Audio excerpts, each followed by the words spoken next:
Football has patterns, and if you can spot them, you may be able to find some profitable betting and trading opportunities. In this video, I'm going to show you how I made a profit using a simple but powerful trends tool. Every season is different in football, but there's value to be found by digging into historical averages. By analysing long-term averages for a market, for example home win percentages, we can identify when a current season's results have deviated significantly from the norm. When these numbers stray too far, they have a tendency to regress back to their typical levels. It's by spotting these that we can find potentially profitable opportunities. I've been using the Goal Profits Trends tool for this, which analyses 10 years of data for worldwide leagues. It makes it really easy to see league averages at a glance so that you can compare how the current season is going against previous seasons. As it gets near to the end of the season, it's an ideal time to see which leagues are performing above or below their historical averages. Let me show you exactly how this works. Here's the Trends tool interface at Goal Profits. First off, I go to the Long-Term Trends tab and I set the filter to show leagues that are more than 80% of the way through their season. At this stage, there's enough data to spot genuine anomalies, but still enough matches left to profit from them. The key here is to look for things that are unusual.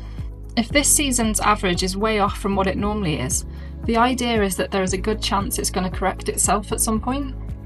There are a number of markets that you can look at, including home win, draw, away win, the goals markets and both teams to score. You can also look at 90 minutes, first half or second half averages. You might see that a league is scoring far fewer goals than usual, or perhaps too many. You can see here that in the Slovakia Fortuna Liga, an average of 51% of their games have gone over 2.5 goals in the past 10 seasons. In this season, they're running at 56%.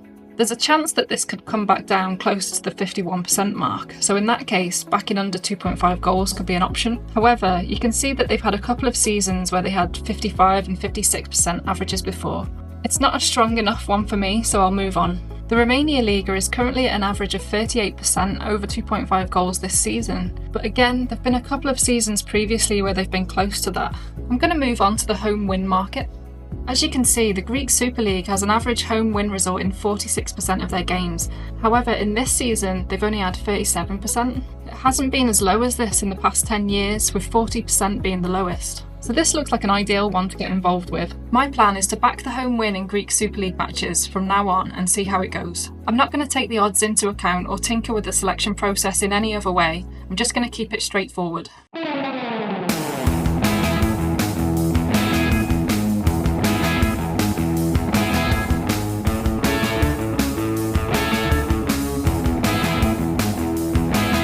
As I had hoped for, based on the analysis from the Trends tool, there are a string of home wins in the Greek Super League. I recorded a profit of £62.60 to £10 stakes. After this, the current season average for home wins had moved up to 39%. That was close to their low of 40% as we saw earlier, so I decided to stop at this point. I have no doubt that there'll be more opportunities to come across other leagues. This is a really useful tool that you might not have fully explored yet as a Goal Profits member. If you're not a member and you haven't tried Goal Profits before, you can get 20% off with the code YouTube. Have you used the Trends tool before? I'd be interested to know, so drop me a comment below. Thanks for watching and I hope you found this useful. Don't forget to like this video and subscribe for more football trading strategies.